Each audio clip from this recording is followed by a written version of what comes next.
All right, we're back with more NBA coverage, and in this one, I'll be focusing specifically on the anti-tanking rules brought about and proposed via an original report from Shams Charania a few weeks back. Now, again, I wanted to try to give it the benefit of the doubt and look further into it to see exactly what the game plan was for all three of them, and again, to preface, this is not being voted on until May. That still stands. But with all that being said, there's still time to review it and just figure out the finer details within all of these potential regulations that could be brought upon the NBA draft in just a few short weeks from now. Man, I'm trying to be as fair as possible with this, but honestly, I am just not too sure about the direction in which they're trying to take this. Now, that's just me personally, and I can expand on that point a little bit later on, but I will provide the proper context, and I'll be fair. I'll lay it out, let you perceive and try to discern what's happening here, discern what may sound logical or irrational here, and make your own informed decision before I divulge into my own point. And another one that I think could be a good side to explore in the midst of all this. But to get into the original report per Shams Charania, and as they also have for me on CBS Sports, the three rules that could be in place are as follows. The first being an 18-team lottery, including the numbers 7 through 15 seeds in both conferences, with flat odds for the teams with the 10 worst records. Every pick would be drawn in the lottery rather than just the top four. Option B, a 22-team lottery, including the numbered 7 to 15 seeds in both conferences and the teams that lose in the first round of the playoffs. The lottery order would be determined by each team's cumulative 2-year record, like in the WNBA. There would be a floor for win totals for lottery purposes. If it's set at 25 games, for example, then any team that finishes a season with fewer than 25 wins will be credited with 25 wins for that season when determining its 2-year record. Only the top 4 draft picks will be drawn in the lottery, just like in the current system. And then option C, an 18-team lottery, including the numbers 7 to 15 seeds in both conferences, with flat odds for the teams with the 5 worst records. In this system, there would effectively be 2 lotteries. The first drawing would determine the top 5 picks, and the second would determine the 13 picks that follow. The teams that finish with bottom 5 records and aren't drawn in the first lottery would be guaranteed to pick no worse than 10. Alright, so those are all of them summarized and at surface value. And what you'll note with them is that they all, regardless of the particular language that they may use, in some key differences that I can get into next and have these quotes also assist with explaining, they all expand the lottery by at least 4 or 8 teams. Currently, as of the recording of this video, and as has been the standard for a while, the NBA draft lottery is typically at 14 teams. Odds are, randomized and selected out of a pool. They roll this specific, container full of envelopes and everything like that for each team. They just pull it out of the hat and boom. They base it off of the odds, but of course, the Mavericks being able to pull off what they did last season set history that has virtually not happened before in the lottery system.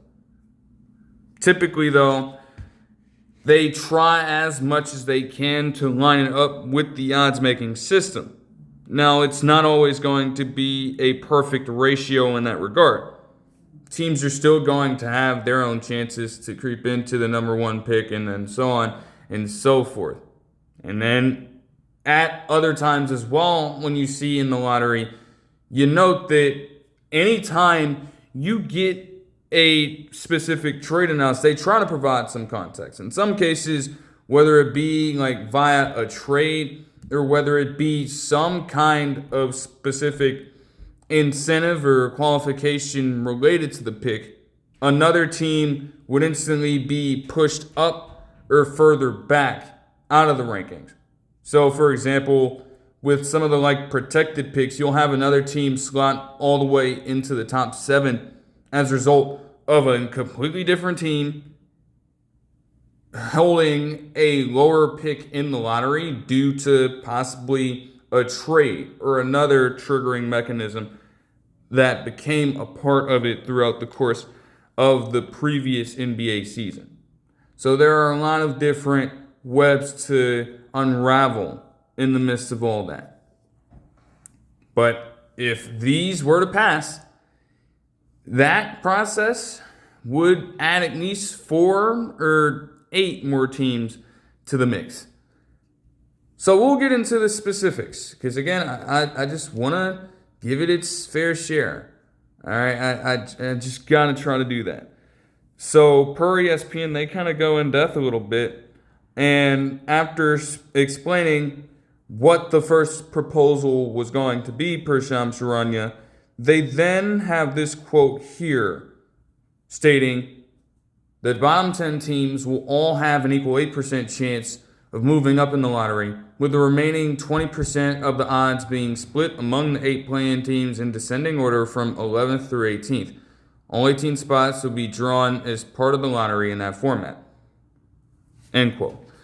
So as that states, you're still going to have all of these teams drawn from a random container in a random envelope, in fact, and have the selections be announced in real time that way. So that process would still be ongoing, but you're going to have your teams with flat rates, and then you're going to have fluctuating odds between the rest of the 8 play-in teams here. If you suck and you are one of the teams that don't contend for any playoff or play-in spot, you're still going to be at a virtually even rate to have the number one pick fall into your lap. Like, yeah, I'm still on that because, again, just going back to that entire sequence, the man literally had the goal to say, fortune favors the bold. Like, he didn't luck up and need some extreme history to take place in order for them to get the rights to that selection. The same thing could happen in this format, but each of those 10 teams, whether you be a team that finishes with, let's just say, a 9-73 record, right? And then you go upwards from there, each and every single one of those teams would have at least an 8% chance to move up in the lottery and potentially acquire the rights to the number one selection. Now, it does make it more difficult, I will say, for those teams to, I guess kind of get an edge on the other in terms of truly being that bad when you think about it that way. Because, hey, no matter what, we each have the same individual odds as a squad to get to the same place that you are currently at. And it doesn't matter where you finish, per se, in the regular season. But once we get into the draft lottery process, that's where the madness starts to happen. And then you have the play-in teams as well being factored into this because, of course, in the previous era, prior to the implementation of the play-in tournament in 2021, the reality is that those teams contending for play-in spots would not typically, at least just the 4 in terms of 9 and 10 seeds on both conferences, would not qualify for the playoffs point blank, period. But of course, from the idea of promoting more entertainment, promoting more basketball, and a little bit in regards to, the dough, okay, they got in this play-in tournament now, and to be honest, it has been a pretty good addition to things. But still, as we've seen with some of the teams who do traditionally make it there, the Kings getting in that spot over the past few seasons, the Warriors now being in this placement again, and then you're just revolving door of Heat, Hawks, and Bulls, and Hornets, and all those damn Eastern Conference teams just putting in the work on a season-to-season basis just to contend for a play-in spot. Yeah, you have a fighting chance just as much as anybody else in that position to make it to the playoffs and elevate yourselves into at least a low-end contender in your conference. But it's still not the greatest spot to live through the entire time, because you're still not going to be taking that seriously, and you're also not that bad to be in line for a potential top 10 pick. You get the feeling, even in a situation where this lottery is to expand to 18 teams, the fact of the matter is that everybody who's contending for the play-in would more than likely still be a mid-round selection at that point. Because, as they say, right, 20% of the odds, you're splitting it against 8 teams. Is there really a guarantee that you're going to give that an even 2.5% split amongst every single contending squad? I don't really think that would make a lot of sense. And that's where this gets a little tricky. To move on into the second proposal and explain that just a little bit more, after they go through Sharanya's detailing of it taking place, it states that, quote, under that system, each team would need to reach a minimum win total floor in each season to mitigate the need to lose every game possible. For example, if the minimum floor for an individual season was 20 wins, a team that went 14-68 would be 20-62 for lottery purposes. And if a team wins 40 games one season and 20 games the next season, would go in as 30 wins for the lottery. Now again, as the CBS Sports article also detailed, and ESPN also states here, this is the system that the WNBA adopts. And while it does make, a little bit of sense for them to do it, at the same time, if you're the NBA here, full of a 30 team league, I should say, you're naturally going to have more room to work with here. And it makes something like this incredibly difficult to exercise, I would think. You're just going to consistently play this game of propping up and then also downplaying wins just for the sole purpose of trying to make the numbers work. That just seems a little bit tricky. I just don't really know about the viability of that one. You can say that, in a situation like the Pacers are in, a good example, they were obviously a team last season.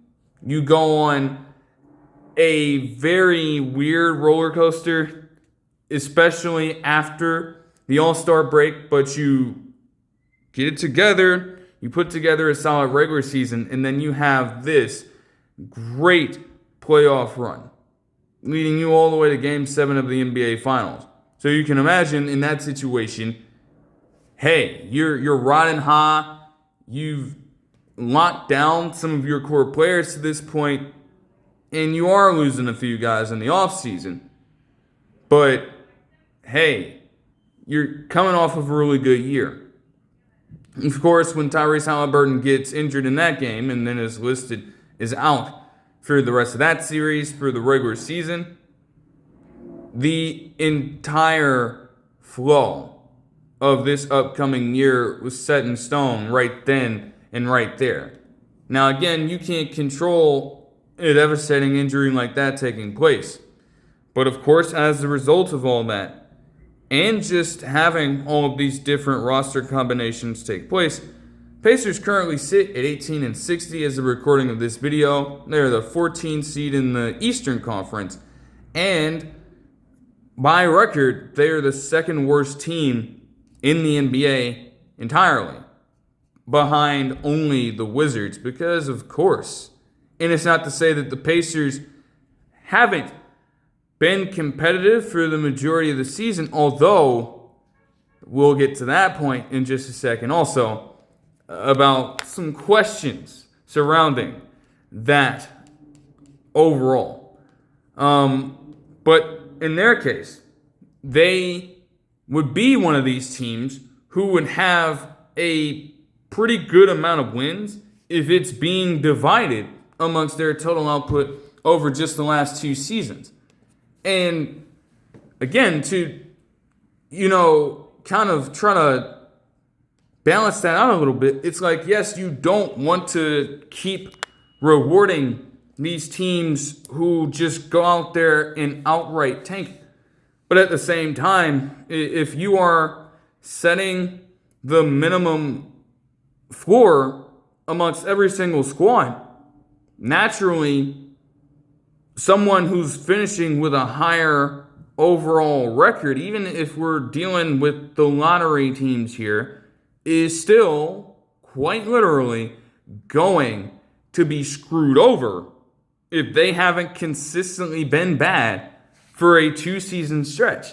If you have the Pacers being in a situation where they lose their superstar caliber player in Tyrese Halliburton from one season and then perform like one of the worst teams in the NBA the very next year, they're going to fall somewhere in the middle, and that record, that floor is going to be astronomically high compared to your traditional lottery team. That's just the flat out truth. And then also, you want to, again, follow that WNBA model, but it just, like, again, you have a much higher population in the NBA overall. I don't really know what exactly they hope to gain from that. It's just like everything seems to be reinforcing its own bad habit. Like, yeah, sure, you could go about implementing this amongst more teams to increase this to 22. That's wild. We're talking about more than half the league here being involved in the fucking lottery. And it's not going to work the same for everybody. Even if you factor in the odds. Your chances, especially if your floor, on average, by the weighting structure, is going to be that fucking high, you're still not going to be anywhere nearly in that upper tier of shit quality teams to contend for a top pick or a lottery pick. It's not going to happen. And then in this system, as they say, the top four spots will be drawn as part of the lottery. Just the top four?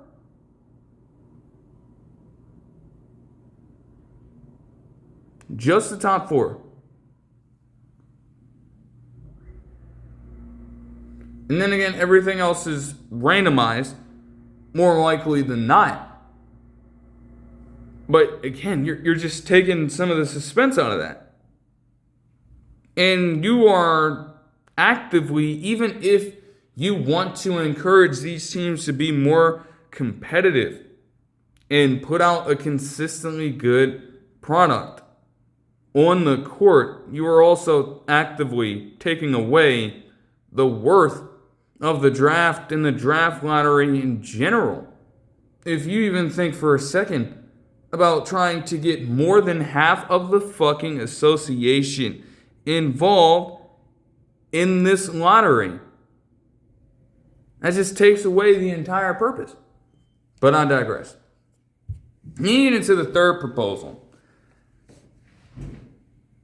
And as they explain here, quote, the same 18 teams from the first concept would be entered into the lottery. The teams with the 5 worst records would then all have the same odds, with them descending from there, and there would be a lottery drawn for each of the top 5 picks in the draft. After those 5 picks are selected, there would be another lottery drawing for the remaining 13 teams. If any of the teams with the 5 worst records didn't land one of those top 5 spots, like last season, when the teams with the first, second, and fourth worst records all moved back to 5th, 6th, and 7th, respectively, the lowest they could wind up in the second lottery drawing would be 10th, preventing a bad team from falling too far down the draft board. Over the next several weeks, owners are expected to discuss the detailed concepts with their respective team leadership groups and basketball operations to better digest the potential impacts and unintended consequences. End quote. So that third proposal, you just think back on this key point here. The lowest that a team with a bottom 5 record could wind up in the second lottery drawing would be at the 10th spot.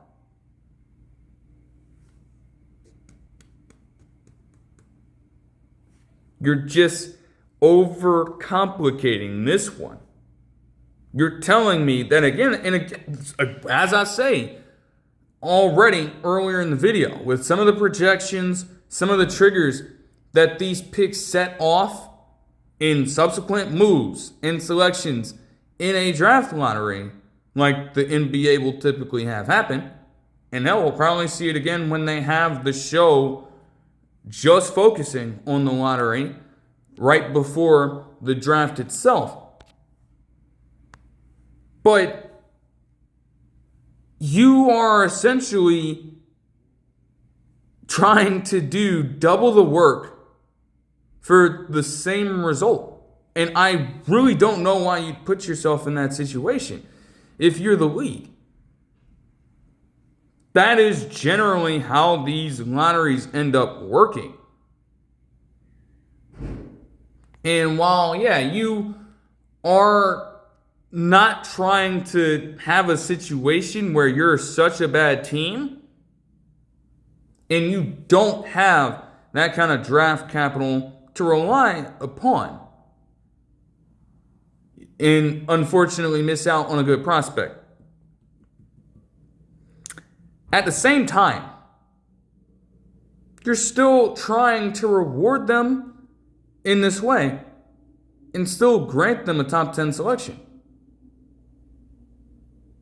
Like, I understand, okay, because again, you want to enforce good behavior and quality play on the court. If they are playing hard, they're not displaying any signs of trying to tank, but they generally just cannot string together wins, then it's like, okay, yes, you want them to have a lottery selection, fine. And you don't want them to fall out too far out of that specific range to get their hands on a quality player out of a particular draft. But at the same time,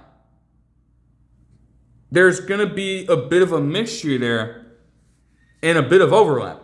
Because for every single team that is just flat out bad and doesn't really have the talent on their roster to compete, there are also the teams who, again, as I mentioned with the Pacers as an example, are just suffering from core injuries to key players that have affected how their season would end up transpiring before it even got started. And there's not much you can do about that. But there are also those teams out there who you can consider are terrible in the NBA and who got to that point as a result of poor roster management. Because they never draft well, even when they select in the lottery, they never draft well. And the trades that they have been a part of over the past few years have fucked them over out of all of their draft capital. Knowing that if you're trying to win now, you're not going to want to worry too much about those picks. But then one thing leads to another. You don't win now, and then you trap yourself. You have to give up more capital, and now you have to take on worse picks from other teams while giving away that one key player that you thought could take you to the promised land for an NBA title. There are a number of teams in the league dealing with that right there. And you're going to reward those teams who conduct poor trades and who don't draft well with more quality draft picks. By nature, and with multiple draft lotteries. It just does not make any sense to me. It really doesn't. And again, as a reference there, yes, those teams, the Jazz, the Wizards, and the Pelicans, they had a chance to get those top 5 picks, and they fell just outside.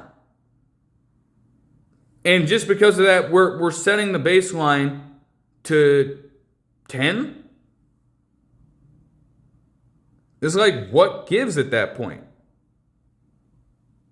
Especially with what the Pelicans proceeded to do later with their second lottery pick and their literal top 3 pick this upcoming draft in that same 2025 cycle. You're going to reward them again if this does hypothetically go through with a protection that states that they simply cannot fall outside of the top 10 under any circumstances. No. Because they made those terrible deals to get themselves in that position in the first place. There's no need to try to give a team who is performing that bad by nature an out here. Because if you're trying to encourage more competition amongst all the teams in the NBA, how the hell do you really expect to get that out of a team who understands now that this is a rule and who is going to want to make sure that they will still be in a position to battle it out for placing themselves in that spot? You look at the Pelicans themselves this season, and they, as of the recording of this video, have a record of 25-54. Not necessarily one of the 5 worst teams overall in the league, but on that fringe, and most certainly one of the 5 worst teams performing as of the recording of this video in the Western Conference. Although the Mavs, Grizzlies, and Pelicans are just battling out with each other at this point. All of them have 25 wins. They're literally within a half game of each other from the 11 to 13 seeds in the Western Conference right now. So this could probably change in just a short period of time. There aren't that many games left in the regular season, but anything can happen, I suppose. So that goes into kind of the explanation standpoint for it, because the context matters. And again, I'm trying my best to break it down.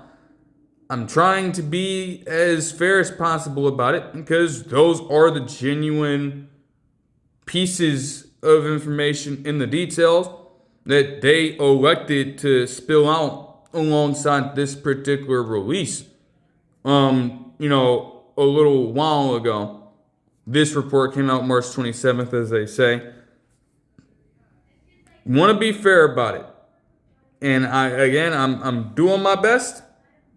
But even with reading all of it, even with going through all of it, looking at the post initially, trying to do my own research in regards to what exactly all of these entail and how exactly they're trying to go about incorporating them, I feel like I am still at the same sentiment that I started off with in regards to this particular subject.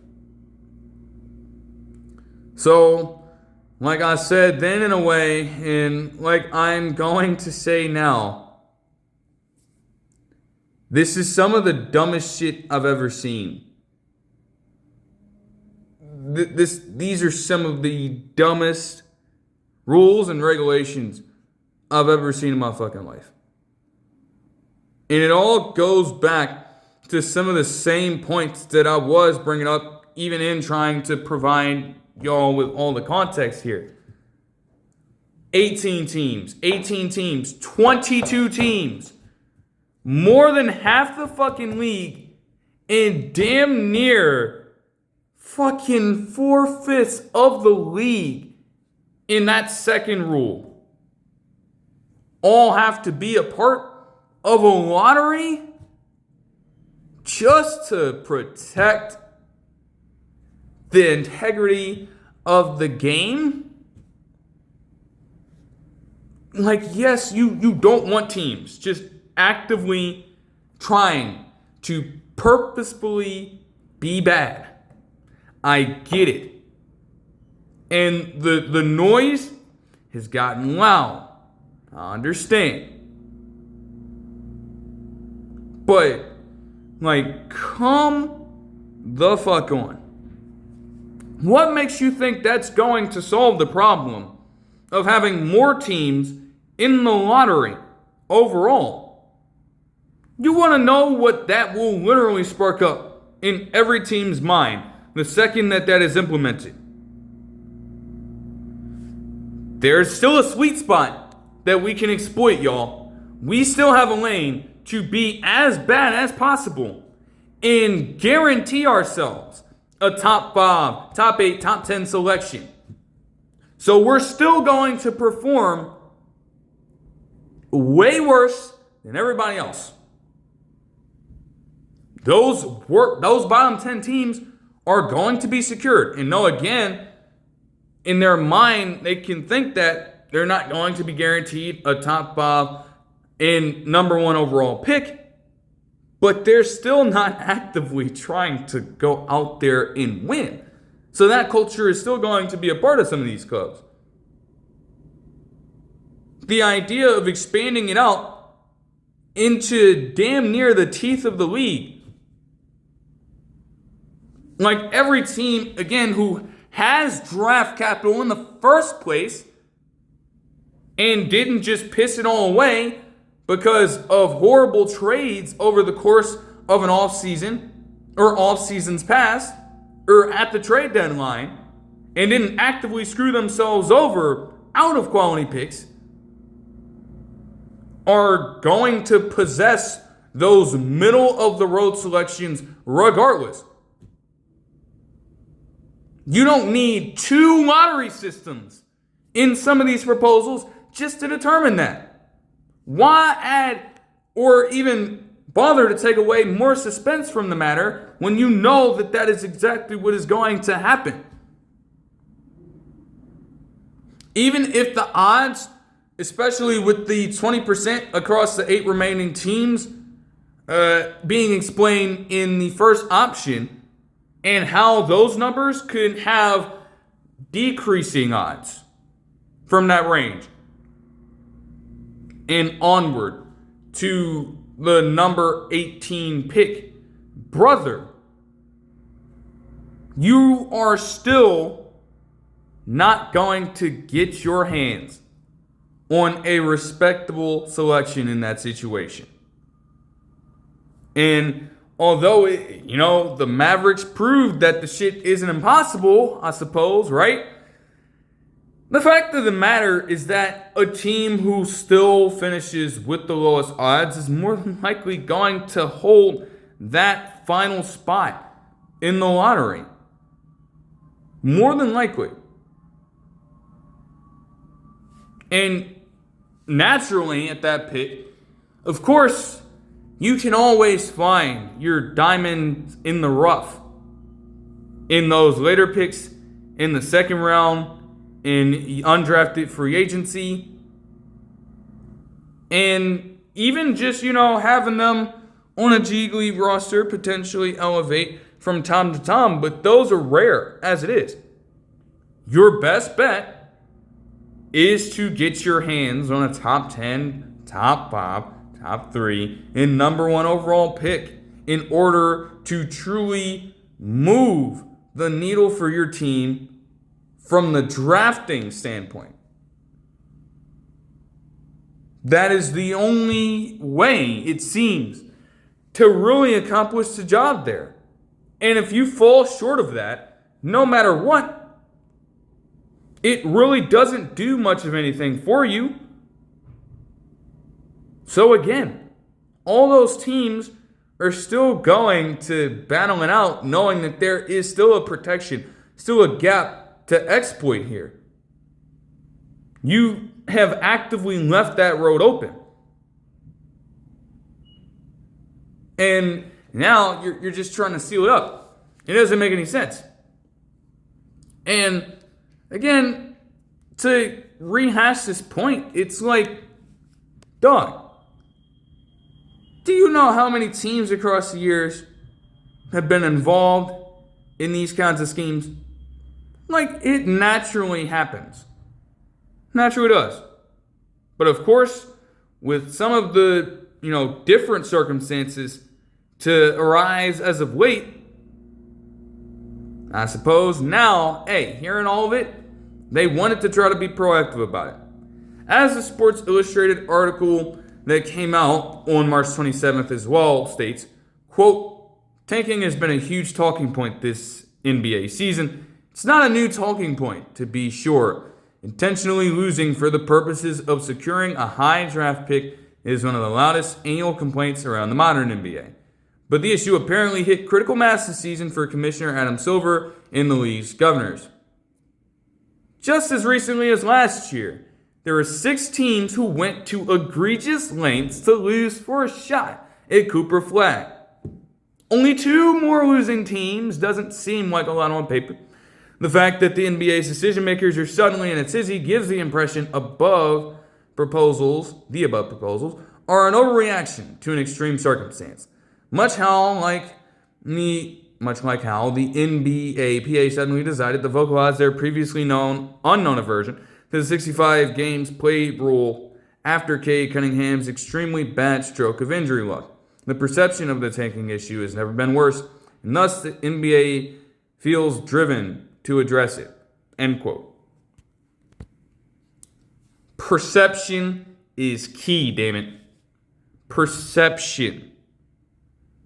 Not necessarily reality. This has always existed, at least for a good amount of time, in the NBA. But hey, hearing about it, seeing it on full display with your own 2 eyes, and understanding, if you're the NBA, that, Cooper Flagg was the big fish last year. You now have 3 guys, potentially 4, potentially 5 at any given moment, because they continue to throw it around. The situation throughout the entire college basketball season has been that either of A.J. DeBonta, Cameron Boozer, and Darren Peterson are number 1 caliber picks and could all go top 3. And then over the course of the season, you've had Caleb Wilson and Darius Acuff Jr. perform to a standard as where you're getting buzz for them potentially being number 1 selections, and probably, in their case, could have been outright in any other draft. Only this one is so stacked and filled with youthful freshman talent up and down the draft board. So when you have all that talent coming in, you have all these teams, again, which isn't necessarily a large pool, but enough to make a buzz in trying to position themselves in the seemingly perfect slot to get their hands on at least one of these players.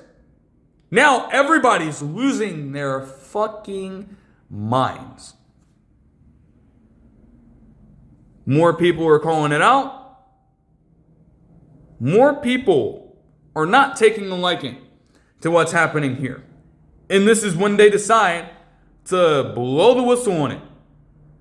Hey, let's fine the Jazz and the Grizzlies for forthright actions pertaining to doing this. Let's go out there and state that we are going to come down hard on these anti-tanking measures over the course of this time leading up to the next NBA season. And then, hey, let's outline some of these proposals right now. Let's go to work, try to discern exactly what it is they can do for us, what they can do for the teams, how they may affect the players, and so on and so forth. And let's reconvene in May with the Board of Governors to come to a final conclusion about this. Because something has got to shake now. That's where we're at. And it's a sort of cat and mouse thing when you think about it. Because quite literally, you are chasing your own tail. As I said, in typical drafts, and in typical draft lottery scenarios, the teams with the worst picks, by design, are going to get their hands on the most premier talent out there. And that's just how it works. No matter how hard you try to come down on the team performance, and no matter how hard you try to make these players play through injuries, and no matter how hard you try to implement all of these different structures that at the very least look to create some sort of balance here, the thing is, it's an imperfect system already. And this is where this Sports Illustrated article also gets into a really good point. Let me see if I can find this. Because they killed it. And I know I'm saying what I'm saying in regards to the fact that, again, the best talent more than likely is going to be on the worst team. And still having those protections at the top of the lottery are going to ensure that those teams still do everything in their power to get their hands on that kind of talent, because again, they either screwed themselves out of it and don't have much of any other choice but to start that process years earlier and wait it out until they actually reach the year in which they may still hold a first round pick, and then decide to, again, sustain that poor play leading to a top selection. Or again, generally, by just not having the talent to keep up with the league as constructed, they're naturally going to underperform relative to everybody else. And again, there's not much that you can do about that right there. But as this quote in overall tangent states, I can just go through the entire thing here. They don't solve the actual problem. The NBA is approaching tanking the wrong way, as they state. The league's above proposals attempt to take away the pot of gold at the end of the rainbow for losing teams. That misses the point. If there's going to be rule changes that address tanking, those changes have to address the driving motivation for going after that pot of gold at all. The simple fact that bottoming out and drafting high caliber talent at the top of the board is the only way to become a contending team in the NBA.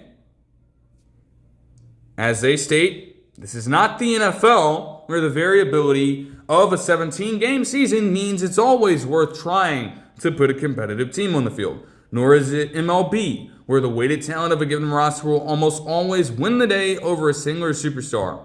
By and large, NBA teams go as far as their best players can get them.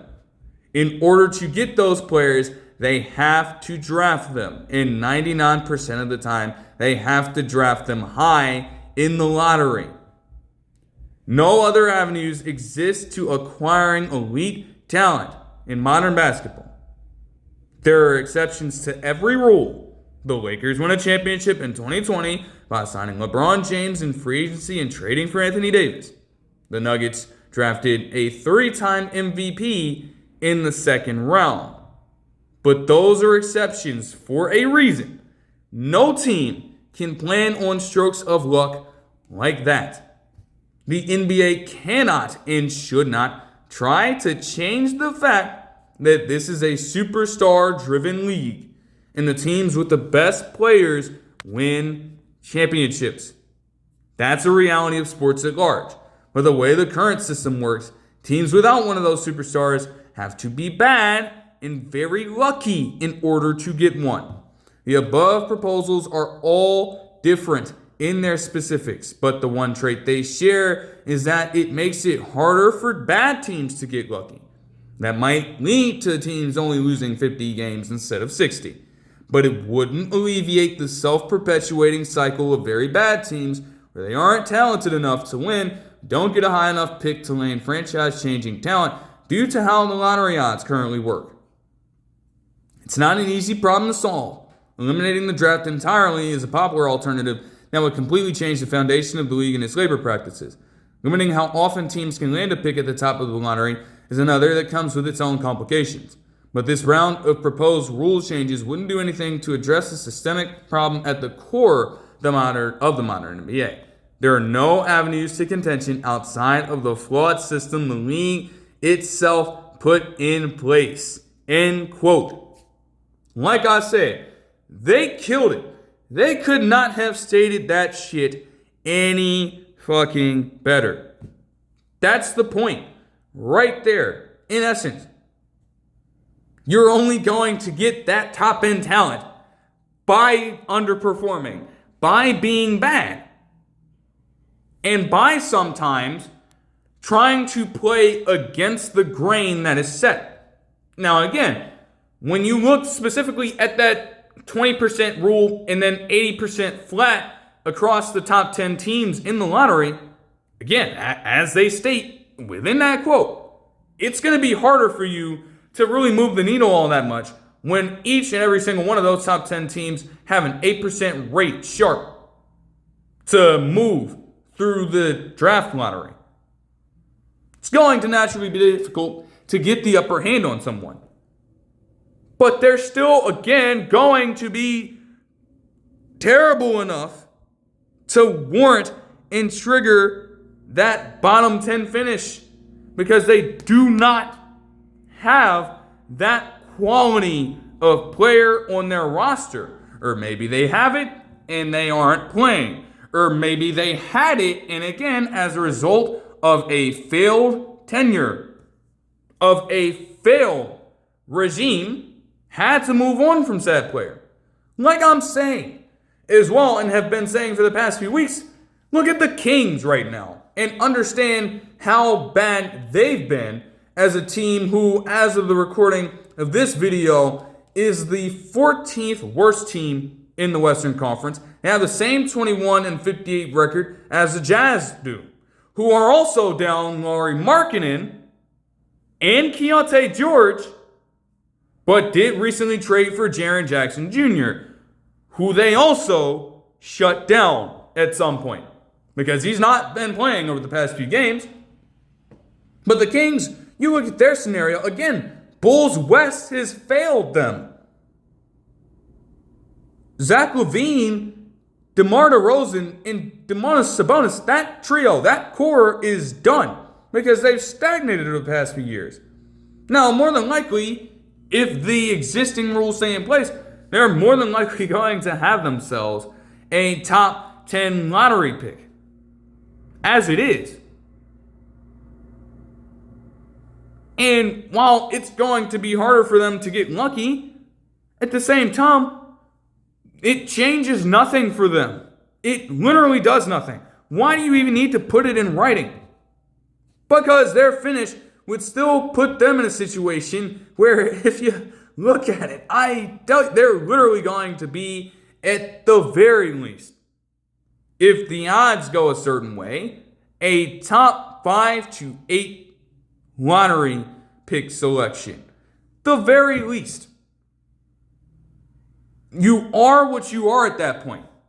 And no amount of rule changes can try to make this any different. You are exactly what you are in the NBA. If you're a terrible team, it's going to show. If you have a superstar player on your roster, more than likely, although they will need some help, you have situations of precedent where that player can single-handedly vault a team to championship contention. Not to be that kind of character here, but everyone always talks about that 2018 LeBron playoff run and how he single-handedly, being the outright star on that team, carried them all the way to the NBA Finals. And they still got shellacked in that series to a superstar-laden Golden State Warriors team in 5 games. He was good enough by himself to get them all the way there and steal 1 game. But they still lost in 5. Overmatched? Yes.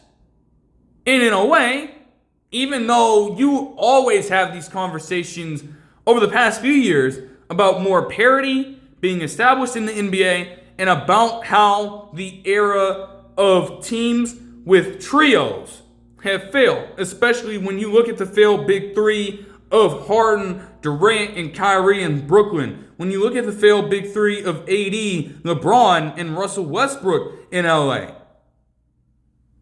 When you look at the failed big three of KD, Booker, and Bradley fucking Beal in Phoenix.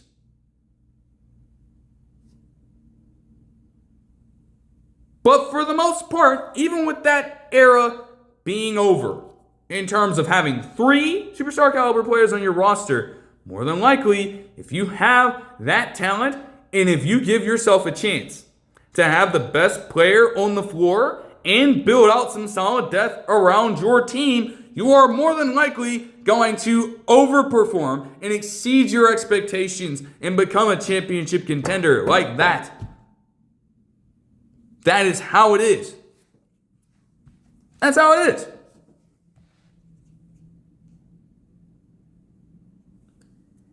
And I mean, literally, they use perfect examples here.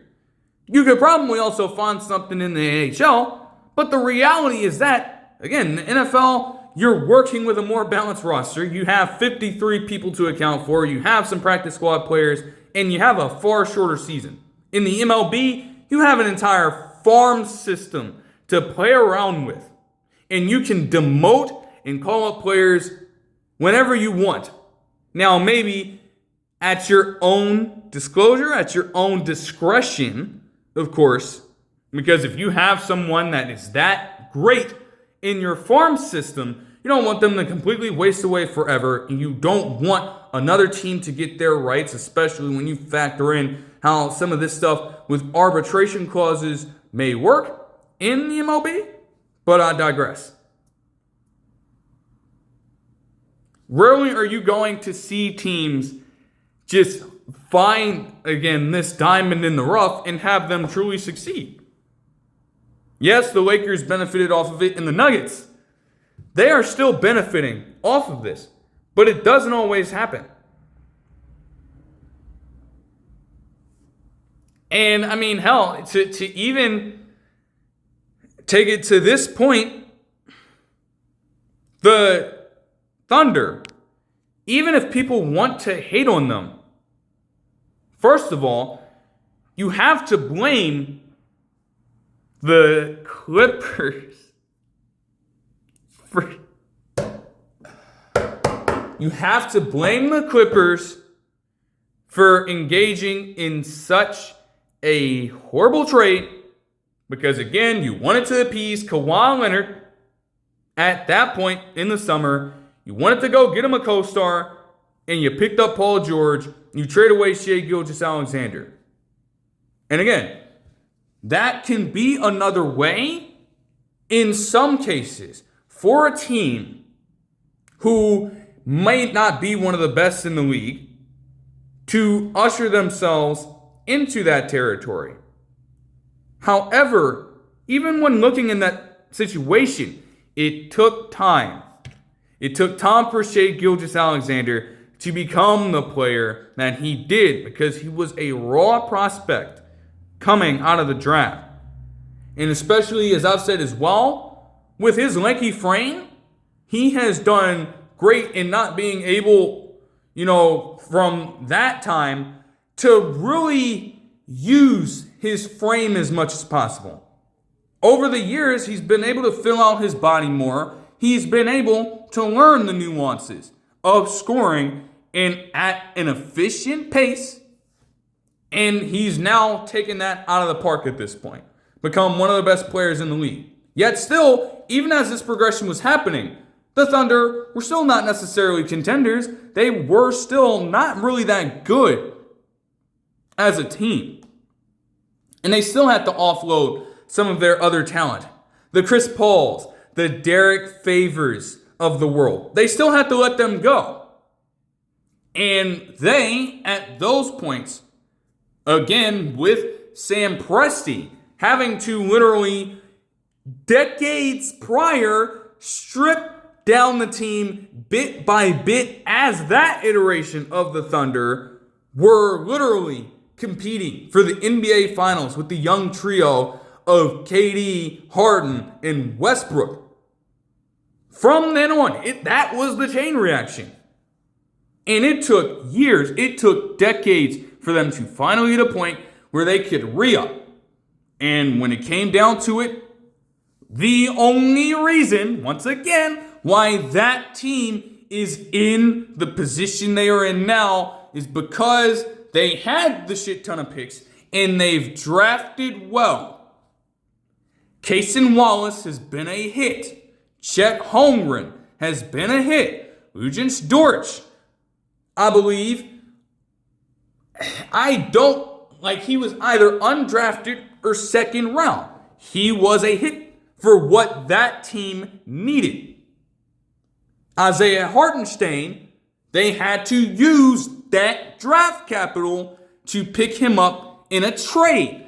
Alex Caruso, they had to use that draft capital to pick him up in a trade to pick up his services. AJ Mitchell has been a hit. Isaiah Joe, being a player who didn't necessarily need that kind of compensation to be acquired, you still had to, again, convince him at that point that you were on the right path.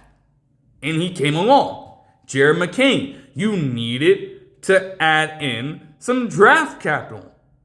And the 76ers and Daryl Morey took the bait, and you got him. That is how they filled out their roster. Because they stockpiled on draft picks for over a decade. They now have this vault of draft picks to last them over into the next decade, including a load of first-round picks. And it is being wielded around to make it do whatever it has to do for them at any given moment. And thus, we are here. So again, all of that to say that is re-enhancing the point that they are making here. And the point that the NBA doesn't want to admit to themselves. That's why I say it's like, okay, you're chasing your own tail around. You, again, can't control, in a way, the influx of talent coming into the league. Because the sport is growing. They've wanted to have this international appeal, and it's growing all over the place. The collegiate game has got a lot of star talent on the way still in the next few years. And of course, they're going to have a lot of talent coming into this draft, right? But those measures that you put in place all those decades ago are flawed in nature.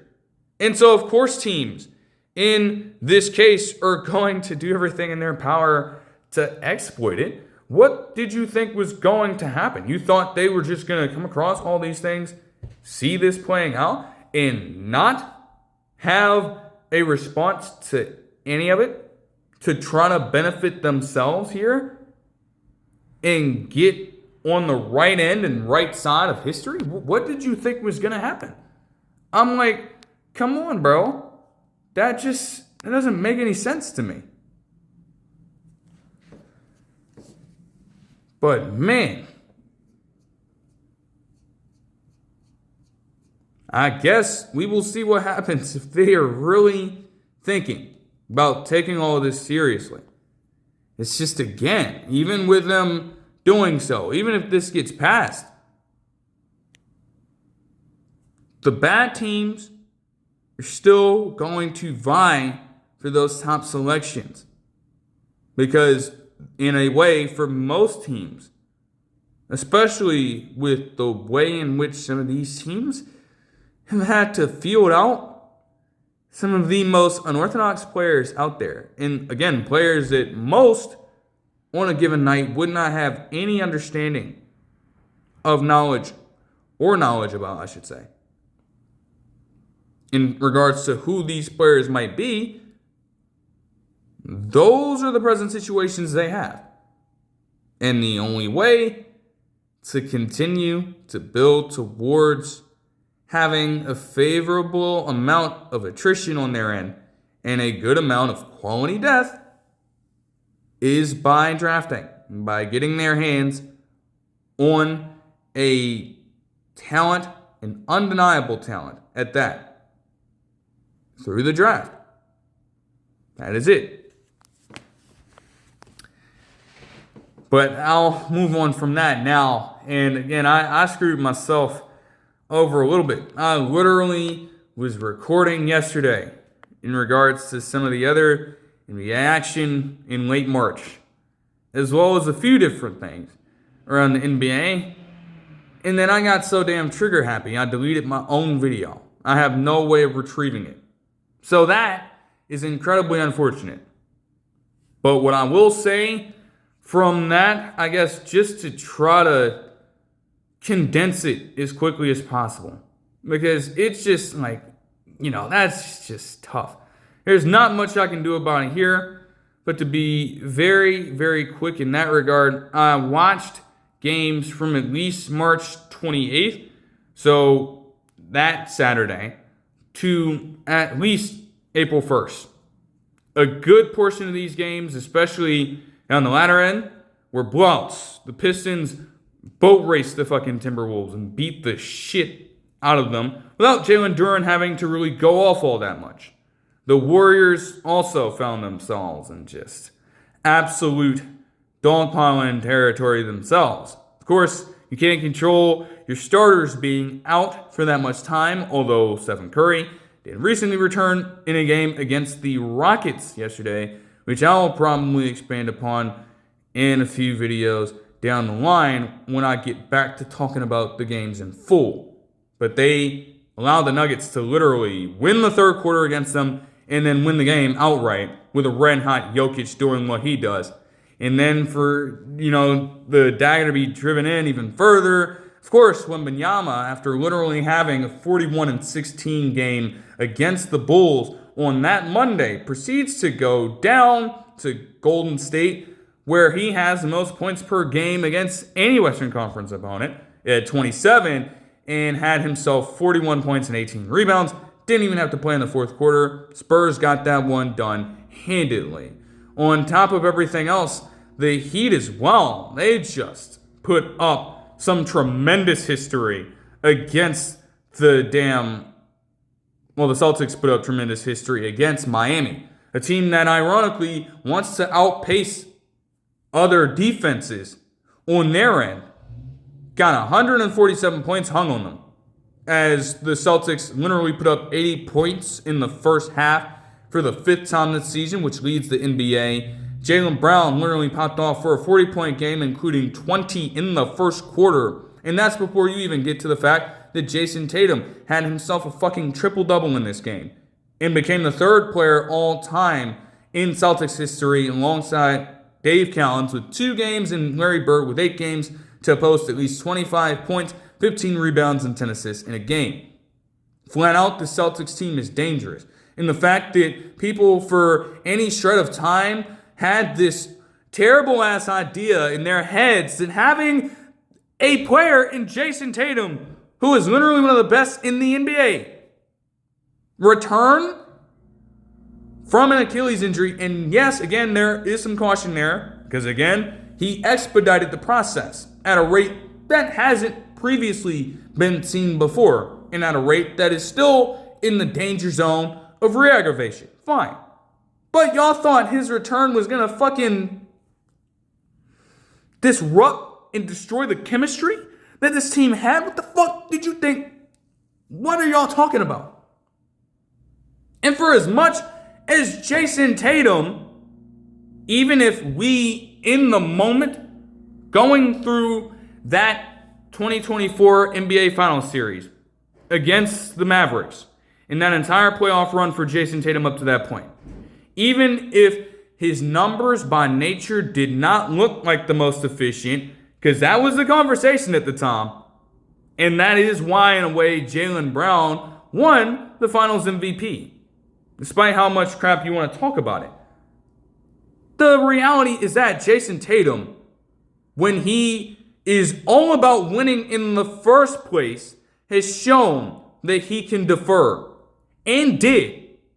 How many fucking times did you see in that playoff run his ability to just go out there and, perform as one of the best overall players at times, and then if the game was not coming to him in such a way, he could affect both sides of the ball as a two-way threat, and he could manage the game exceptionally well to get his teammates fed.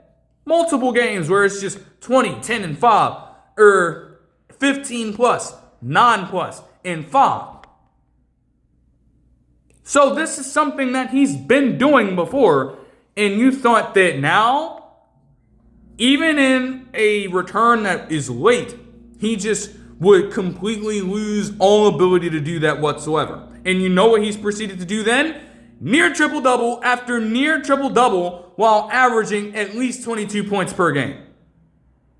But the team chemistry was going to be fucking ruined. Man, in this game, I shit you not, Boston didn't even turn the ball over until they got 18 minutes into the fucking game. They went on a 27-3 run after this game was tied 29-all in the first quarter. But the team chemistry is going to be ruined. The only downside to this game was that it triggered a scenario where they, for the first time in NBA history, were involved in a game that both teams made at least 23-pointers. And they also almost allowed the Heat to get back into this game because of a late run spurred on by a few Davion Mitchell threes in a row. This game was actually within 9 at the top of the fourth quarter. Yeah, in a game that ended up being an 18-point blowout, the Heat still had themselves a chance to get into it, but of course, the Celtics closed them out. You also had the Rockets make the Knicks look like fucking punks in a game with dueling teams who are just incredibly inconsistent in their own creative ways, I suppose. But the Rockets did end up winning that one in well fashion as well. And that would sum it up for the games I watched. Yeah, Blazers got fined because they were apparently tampering with Jan Hansen all the way in 2023. Yes, they literally sent scouts over to China before the man was even eligible for the draft to try to get tape on him and try to get some insight into who he was as a prospect. They thought they were doing something at that time, and they did get the man via a trade. But of course, that intel, the fact that they picked it up years in advance, illegal. So they got docked. Now, they probably don't care all that much. It's $100,000. But you be the judge of that. The Celtics would sign Ron Harper Jr. to a standard contract. And again, to kind of restate what I said, I'm not going to harp on it too much in this video, because I had a solid time with that in the previous one. But again, fucking deleted my shit. But yeah, Luka Doncic is quite literally out for the regular season with a hamstring injury, grade 2, with his timetable still unknown.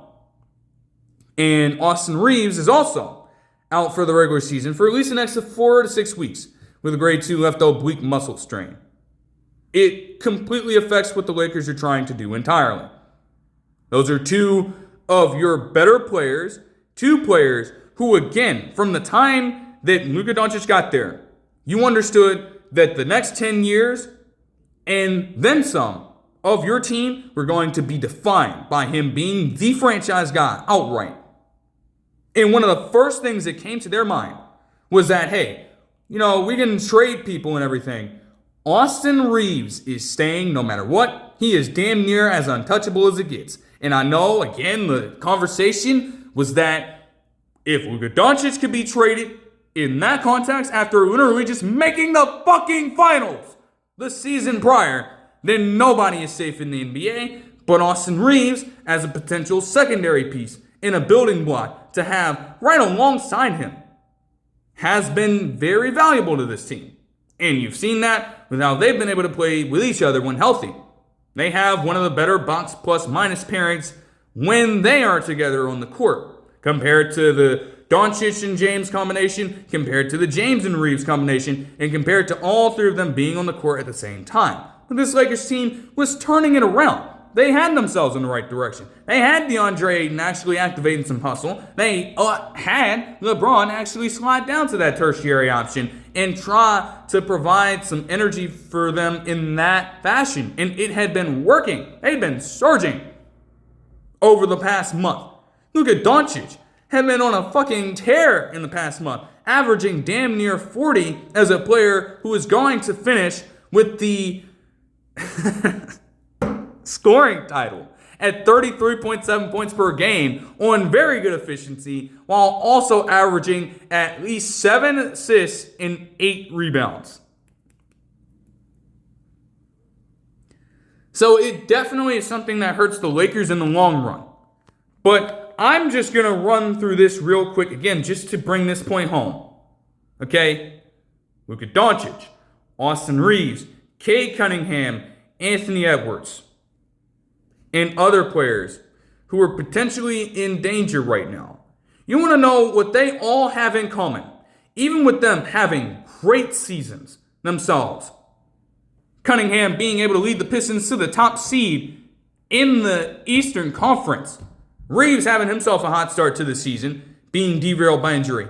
Doncic literally doing it all for them offensively, coming off a month where he averaged nearly fucking 40 points per game.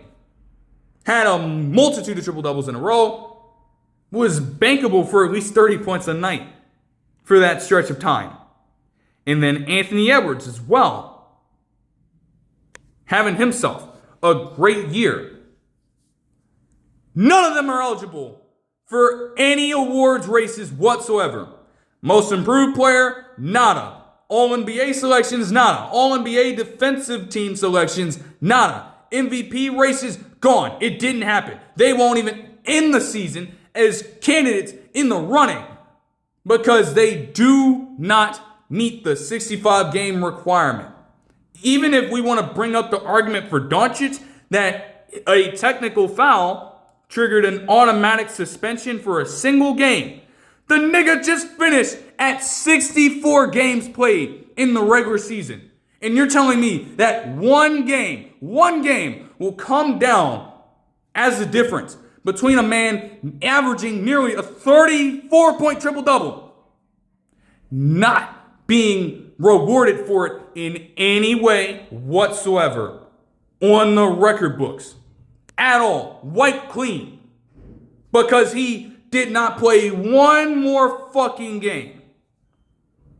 And yes, the idea of this just perception of things being bad now, again, could be seen as a little disingenuous, especially on the part of the NBA PA. But for the fan bases, seeing all of this go down in real time, as other players had already been eliminated. Stephen Curry wasn't in the running for it anymore. Giannis Antetokounmpo wasn't in the running for it anymore. Kawhi Leonard is still in a situation where he can only miss one more game. Nikola Jokic is in a situation where he can only miss one more game, and he is outperforming one of his NBA MVP seasons entirely. One more game is literally the difference between Jokic in a season where he put up a 56, 15, and 16 game on Christmas Day in the nightcap against the Timberwolves, and with over 20 points in overtime, a play-by-play era record, will not qualify if he goes down with injury at this point. Then you have other players who, again, are on the fringe. A guy like Danny Avdija may very well be an MIP candidate and a third-team selection, but I don't even think, as of the recording of this video, he qualifies for an award race. It is crazy. It's fucking crazy. And again, I also explained in that video the Hall of Fame class as well. Honestly, I might have to wrap around and do that again. Most of them are understandable. Let's just put it like this.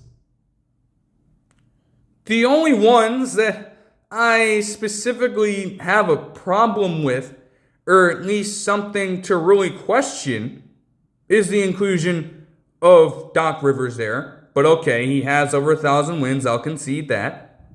Mike D'Antoni. Oh, but he was the engineer for the 7 seconds or less offense. And he was part of the, coaches out there that benefited heavily from the analytics system and the spacing revolution in the mid to late 2010s. He performed that and executed that scheme exceptionally well with James Harden in Houston, so he deserves to be in the Hall of Fame. No. Even if he gets in as a contributor, fuck no. We're setting the bar too low. We're setting the bar way too low for these people to get into the fucking Hall of Fame. There is no way in hell Mike D'Antoni should be a Hall of Famer. I'm sorry. Especially when you look at some of the other coaches that are on the list. Like again, you can use the argument as well, and it could be overplayed that, yeah, he doesn't have a single championship to his title. Neither does George Karl, who is also in the NBA Hall of Fame and who I mentioned in that video as well. Well, they mentioned that he took 22 consecutive teams to the playoffs. And it's like, damn. You can't pass that up at all. Now, as good as that could be, again, we have to just differentiate between winning and mediocrity. Like, we have got to. We've got to. Because at that point, if you're just going to consistently do this, then hell, you may as well shorten your availability and your pool of players to enter into the fucking Basketball Hall of Fame in the same way that the NFL currently has theirs shortened to like 5 players and a few contributors. Because what the fuck? There is absolutely no room for that shit whatsoever.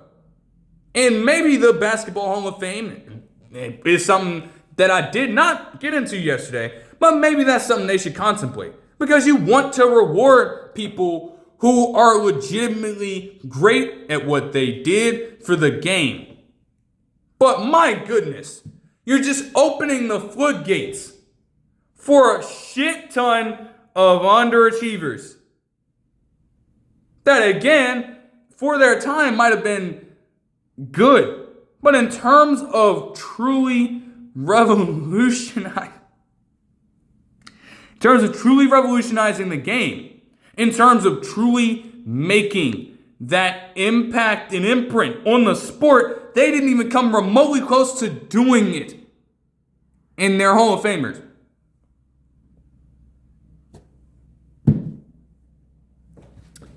And then for the final piece of news that I'll get into here, with that aside, man, it is something that ties in to an NBA coach, formerly, and it also combines college basketball. Fittingly, as of the recording of this video, the national championship game for the men will be taking place later on tonight. UCLA dominated South Carolina in the women's match yesterday evening. All you're going to hear from me is, you know who the fuck I want to win.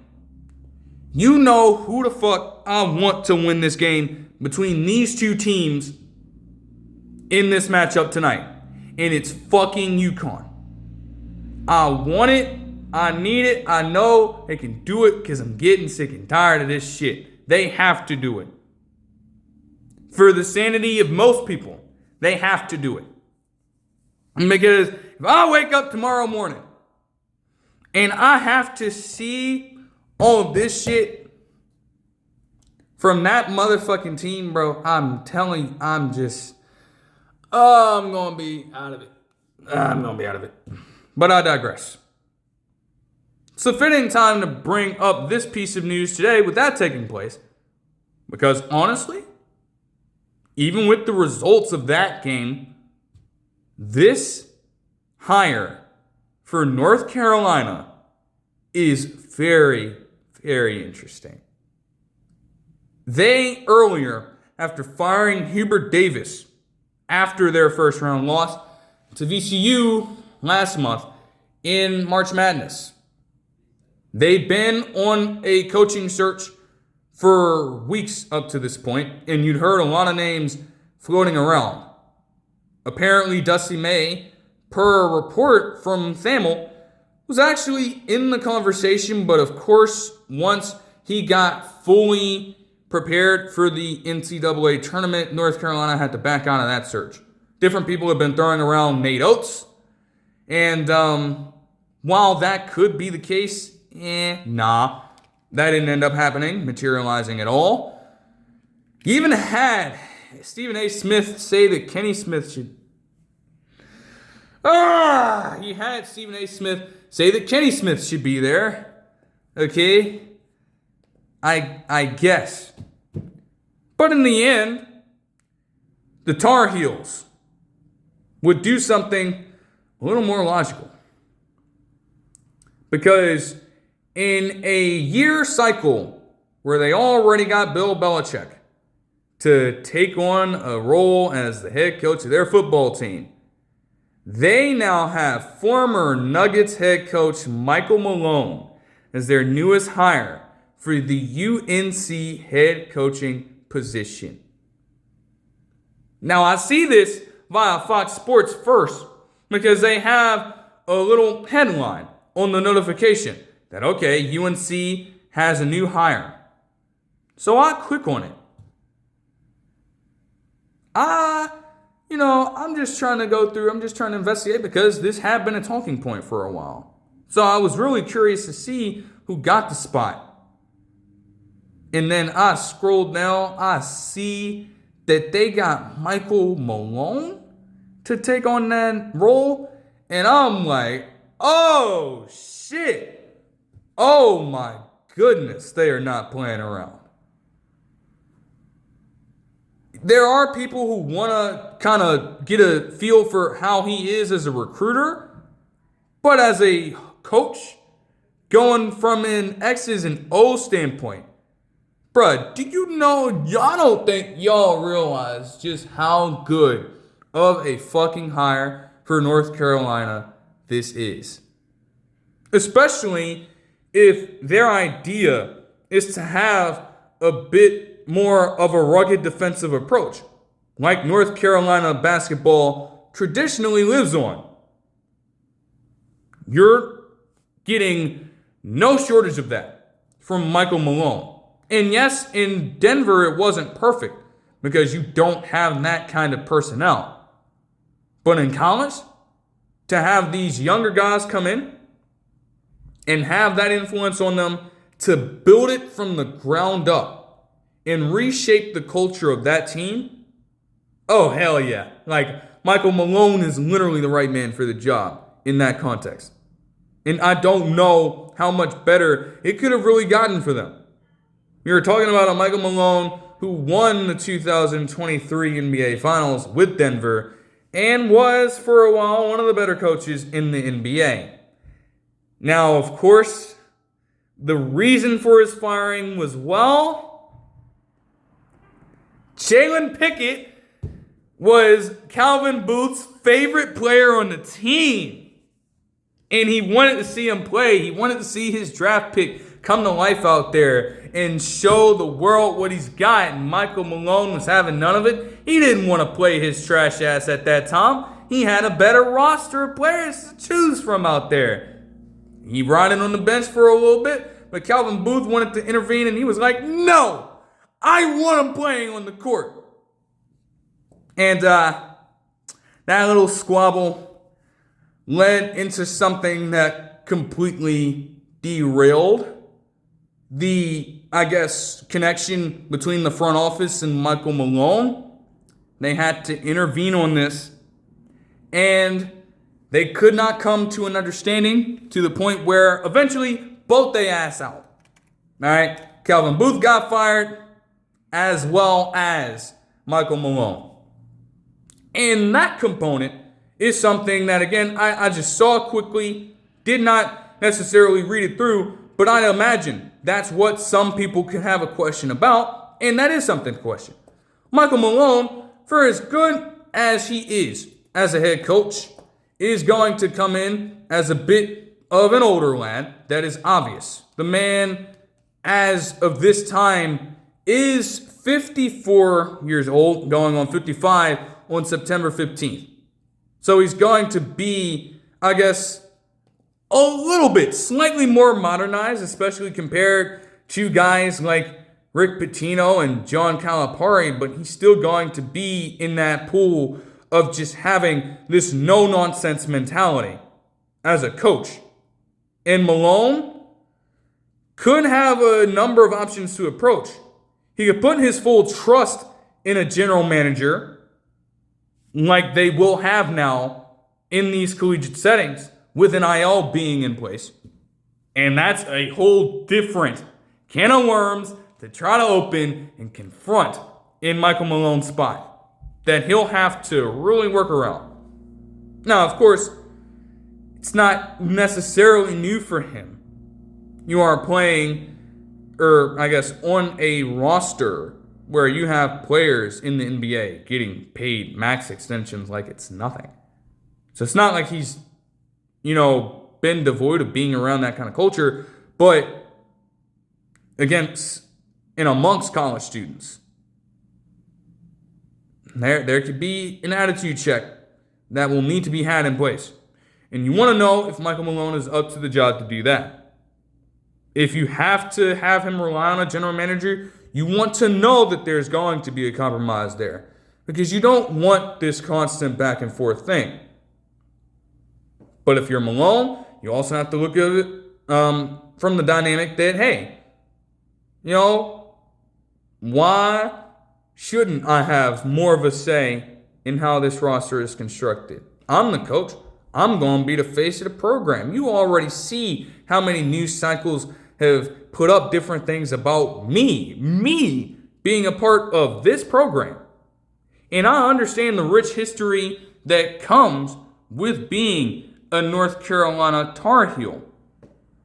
From Dean Smith all the way to Roy Williams.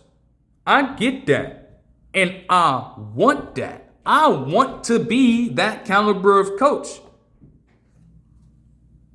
For the light blue maze, if you will. I want to be that. I want to be in that upper echelon of coach. And I'm going to do whatever it takes to get there. My way. Fuck you. Fuck each and every single one of you little kids. I'm going to do what it takes for us to get back to the promised land so that me, can get all the praise for single-handedly turning this program around. And yeah, none of you get a piece of the pie at all. I want that. I want all of that. He could be that kind of coach too. And that could also make things just as interesting and maybe toxic. So again, at face value, this has literally just happened. The report was a few hours ago. Completely caught me off guard. I did not see it coming at all, but it is a damn good move. It is really just going to come down to figuring out how exactly do we manage this overall structure with Malone and other potential parties that may be factored into this. Because if we can't get there first, if we cannot figure this out right now, in fact, because college landscape is moving fast. Yeah, the season's about to end with the game tonight. Man, you still got recruits to talk to. You still have practices to get involved with. You still have to get these people entrenched into the college experience with some of these incoming freshmen and then potential transfers. You have to negotiate all these NIL deals. You have to make sure that they line up with the flow of your team so that they aren't necessarily converging or conflicting with one another. So that you understand that the pool or the limit you set for overall contracts is defined outright so that there is no overflow. All of that has to be done. And those conversations start today. He can celebrate. The team can celebrate. But it's right to work. So they got to get to it. I'm more than intrigued to see what happens. I'll tell you that much. Very intrigued to see what goes down. But that'll do it for this one. I hope you guys enjoyed the video. And I will see you guys in the next one. Peace. And yes, I'm going to make sure this time that it actually goes up. Fuck.